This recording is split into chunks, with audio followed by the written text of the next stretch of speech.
Good morning students.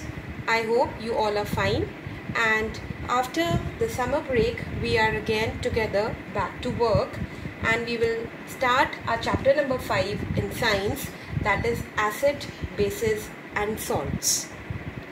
Now girls, you know that the food that we eat, they all taste differently. Some of the food, it has sour taste, some of the food has bitter taste, they are sweet or they are salty. Why do different food, they have different taste? They have different taste because of their different chemical composition. That means how that food is made, the chemical nature of that food gives it a different taste. Okay, so depending upon the chemical nature of the food can be divided into 3 parts, or it can be categorized into acids, bases and salts. This is what we will study in this chapter, their properties, their uses of acids, bases and salts. So let's start with acid. Now this acid is derived from a Latin word called acere. Okay, and acere means sour, right? So the substances or the food which are sour in taste, they have some kind of acid in them, right? So, and those food or those substances, they are called acidic substances. The substances which are sour to taste, they have some acid in them, and that's why they are called acidic substances. Now girls, these acids, they can be categorized into 2 different categories. One are organic acids and one are mineral acids. Okay, what are organic acids? Organic acids are those acids which are obtained from plants and animals. Okay, they are obtained in a natural way from the nature itself. They are called organic acids. Now, what are the examples of organic acids? You can see it in your book. See, the lactic acid, and where it is present in curd and milk. Then we have oxalic acid, it is present in spinach and tomatoes. Citric acid, it is present in oranges and lemon. Malic acid, it is present in the apples. Then there is tartaric acid, which is present in unripe mangoes and grapes. We have formic acid, which is present in ants' sting. You know what happens when the ant, it stings us, it bites us. So there is we feel what happens to our skin, it becomes reddish and we feel a sensation, burning sensation. Why? Because the acid is present in the ant, and that acid, the ant, it transfers it to our body. Okay, and then we have acetic acid, which is present in the vinegar, and we have this ascorbic acid, which is present in amla. So these are all the examples of organic acid. These are very important, girls. You have to learn the names of these acids and the source in which they are present. Okay. After that we come to mineral acids. What are mineral acids? Mineral acids are those acids which are obtained from inorganic materials. Inorganic materials means which are man-made materials, or the chemicals which are not obtained from the nature directly. These are made by man. Okay, so these are called the mineral acids. Now what are the examples of mineral acids? We have nitric acid, hydrochloric acid and sulfuric acid. These are some of the example of mineral acids. Now mineral acids, they can be strong or weak based on the way they take part in a chemical reaction. So we will learn about the now concentrated and dilute acids. Now girls, the acids can be categorized into further 2 categories depending upon the amount of water present in them. If the acids, they have very less amount of water in them, they are called concentrated acids, and if they have more amount of water present in them, they are called dilute acids.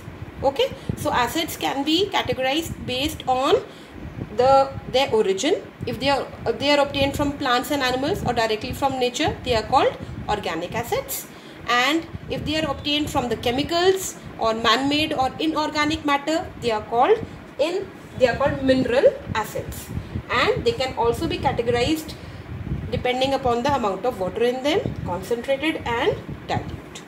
Okay. Now we come to the properties of acids.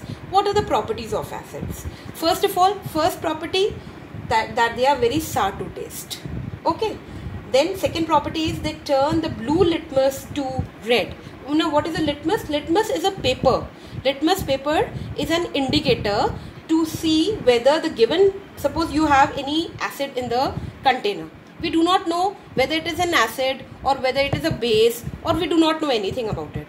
So what you will do is you will put that acid, the drop of that acid, on the blue litmus paper. Litmus paper comes in two colors, blue and red. Okay, so you will put a drop of that acid, of that liquid, on this blue litmus paper. It will turn to red. That is a property. That means that liquid is acid, right? Third property is that they corrode the metals. Corrode the metals means they just start spoiling the metals. Okay, so that's why they are not stored in the metal containers. They are always stored in the glass containers. This I am talking especially about the mineral acids which we obtain from the inorganic matter. If we go to the laboratory, you see that the acids, they are stored in the glass containers. Okay, they are never stored in the metal containers because they react with metals and they can corrode them. Okay, they can spoil them, they can damage them, right? Then the fourth property is that the mineral acids can burn.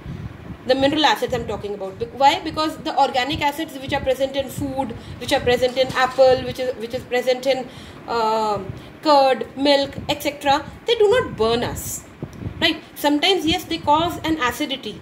Excess of having something, it may cause acidity, but they will not burn us.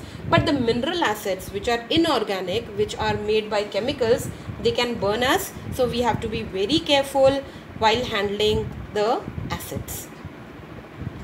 Then fifth property, they are soluble in water. They can be mixed in water and they get soluble in water. Sixth one, they react with metals to form salt and hydrogen gas.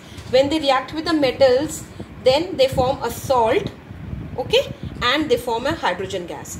A chemical equation is given to you. Magnesium is a metal. It reacts with HCl. Now I have written here 2 just to balance it. You have not learned the balancing, so just forget it. So 2 HCl gives you MgCl2. This magnesium, it will react, it will form a salt by combining with chloride of this. So magnesium chloride, MgCl2 is a salt, and hydrogen will be released. The H2 is a hydrogen gas. It will be released. Okay. Seventh property, they react with bases. Now they react with bases to form salt and water. Here hydrogen was being formed along with the salt. Here water is being formed along with the salt. Now an example is NaOH. This is a base. Base usually have hydroxides, OH in them. Okay, this is a indication of the base. So NaOH, sodium hydroxide, plus HCl. HCl is hydrochloric acid. It gives you NaCl. This Na will combine with this chloride. It forms the sodium chloride. Sodium chloride is a common salt that we have in our home also. That is a sodium chloride. Plus this H and H will combine, 2H, H2O. O is here. So H2O is water. Okay. And the last property is the acids, they react with carbonates to form salt and carbon dioxide gas. So this is the carbonate. I'll explain you the reaction. Now the eighth property was that they react with carbonate to form salt plus carbon dioxide plus water. Now 3 things are formed. Okay. For example is calcium carbonate. CO3 is a representation of carbonate. Okay.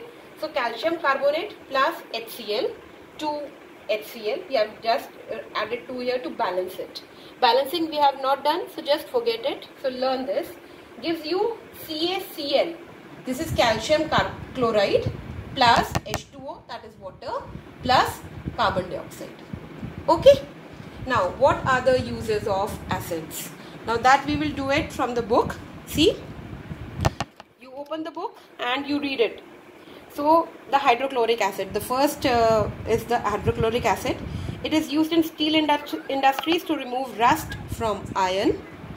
It is used as an active ingredient in the synthesis of many chemicals. Okay, we make many chemicals out of this. Then it is used to maintain the acidity of a solution and in wastewater treatment. It is also used in the wastewater treatment. It is used in the processing of leather and in the purification of common salt. It is used in industries to remove deposits formed inside the boilers, and this process is called descaling.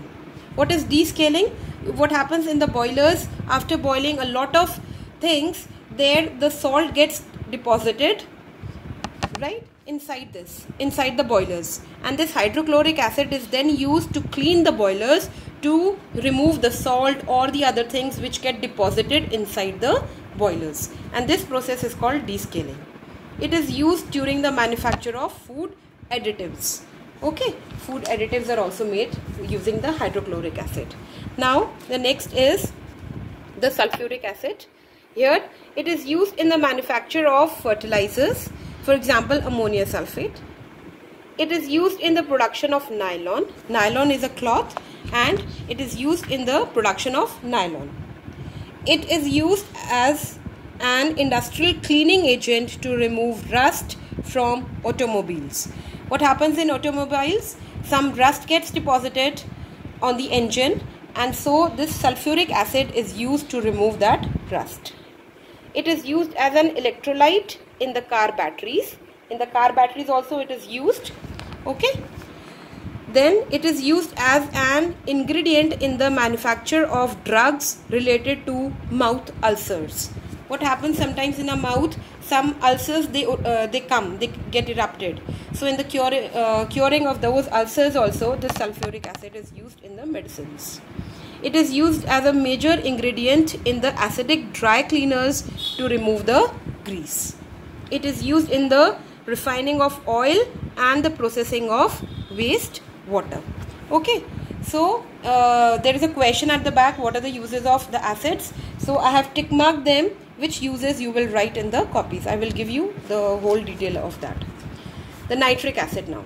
Nitric acid, it is used in the synthesis of fertilizers. Again, it is used in the making of fertilizers. It is used in the production of explosives. It is used in the purification of gold and silver. It is used as a main component in the liquid fueled rockets. Then we have acetic acid. It is mainly used in food supplements as a raw material, and it is used as a solvent. So these are the different uses of acids. Now girls, we come to bases. You know what are bases? The substances which are bitter taste. They have bitter taste and they are very slippery to touch. They are called bases. For example, in our day-to-day life, soap, then shampoo, the cleaning agents, they are all the example of the bases. Okay. Now these bases can be divided into two categories. They are strong bases and there are weak bases. The strong bases are those bases which are very corrosive in nature. They can burn our skin. Okay. For example, sodium hydroxide, calcium hydroxide, potassium hydroxide. And what are the weak bases? Weak bases are those bases which are not corrosive in nature, which do not burn, and they are, for example, magnesium hydroxide, copper hydroxide. The girls, the substances which are bitter to taste and slippery to touch, I told you they are the bases, and the substances which exhibit these properties, they are called basic substances. Okay, the example which I gave to you, the soap, shampoo, cleaning agent, they are all the basic substances. Now girls, we come to the property of bases. What are the properties of bases? First is that they are very bitter to taste. Okay, what was this acid? Acids, they were sour to taste. Second, they turn the red litmus paper to blue. Okay, and what were the acids doing? Acids, they were turning the blue litmus paper to red. In bases, that is opposite. Third, they are very slippery to touch. Okay.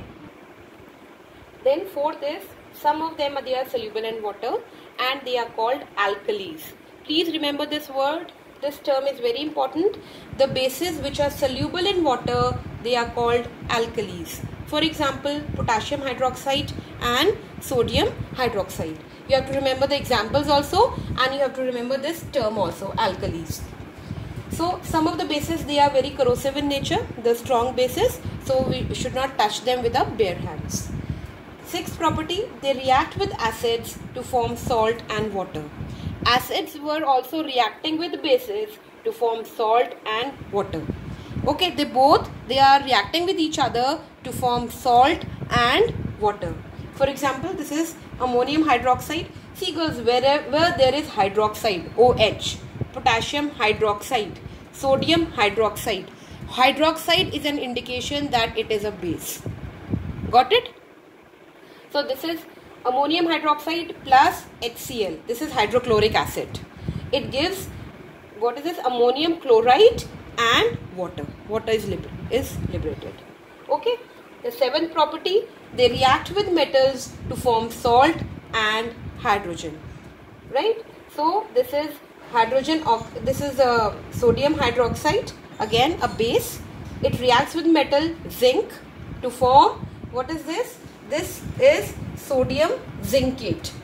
Okay, this is formed and hydrogen gas is liberated. So these are the properties which you have to learn for the bases. Now we come to the uses of bases. So we will learn the name of the bases and their uses. So first is sodium hydroxide, and it is commonly called as caustic soda. Okay, the caustic soda that we use at our home, that is the sodium hydroxide. Now what are its uses? It is used as a major ingredient in the manufacture of soaps and detergents. It is used in paper, textile and plastic industries. It is used in the food processing industries for washing and chemical peeling of fruits and vegetables. Then D, it is used as a cleaning material to unblock the clogged drains and to clean water discharge pipes. Sometimes the drains, it gets blocked, so we put caustic soda in that and it gets washed off, it gets cleaned. Then second base that we will learn is calcium hydroxide, and it is commonly known as slaked lime. Okay, you have to learn the common name also and the chemical name also. So what are the uses? It is used as an additive in the cement industry. It is used in the storage of fruits and vegetables, as it can absorb the extra carbon dioxide and maintain the oxygen to carbon dioxide ratio. It is used as a preservative. It is used in the processing of water, that can be used in the soft drinks and alcoholic beverages. It is used in the treatment of wastewater before it's disposed of. It is used as a main component in neutralizing the soil, which helps in enhancing the growth of plants. So these are the different uses. Third one is ammonium hydroxide, and it is commonly known as ammonia. It is used as a major ingredient in the various cleaning agents. It is used in the manufacture of fertilizers, ammonium nitrate. Then we have this magnesium hydroxide, and it is commonly known as milk of magnesia. Okay, because it appears like milk. It is widely used as an antacid to neutralize acidity in the stomach. Okay, so suppose we have acidity, and there are various medicines which come. For example, Digene. You must have heard about it, or you must have drank about it. So drink it. So here that is also magnesium hydroxide. Okay, that Digene, its main component is magnesium hydroxide. It removes the acidity, and it is used along with hydrochloric acid in fire extinguishers also. Then we have potassium hydroxide, and it is commonly known as potash. It is used in the refining of petroleum. It is used in the manufacture of fertilizers and soaps. It is used in the preparation of alkaline batteries due to its electrolytic property. Cancel doesn't mean that you will not go through it. When we will write the answers, then I will give you the selective portion only. That's why I put a cancel here. But you have to go through it. You should know the common name of it as well as its uses. Okay. And the last one is the neutral substances. What are the neutral substances? The substances that are neither acidic nor basic in nature. They are called neutral substances. And these substances do not change the color of any indicator. Suppose they are put on the red litmus paper, it will not change the color of red litmus paper. If they are put on the blue litmus paper, they will not change the color of the blue litmus paper. For example, common salt or the sodium chloride. Okay, this is a neutral substance which is neither acidic nor basic in nature. So in this session we will do till here only, and the rest part of this chapter we will do it in the next session. I will send you the book pages so that it is much more clear to you.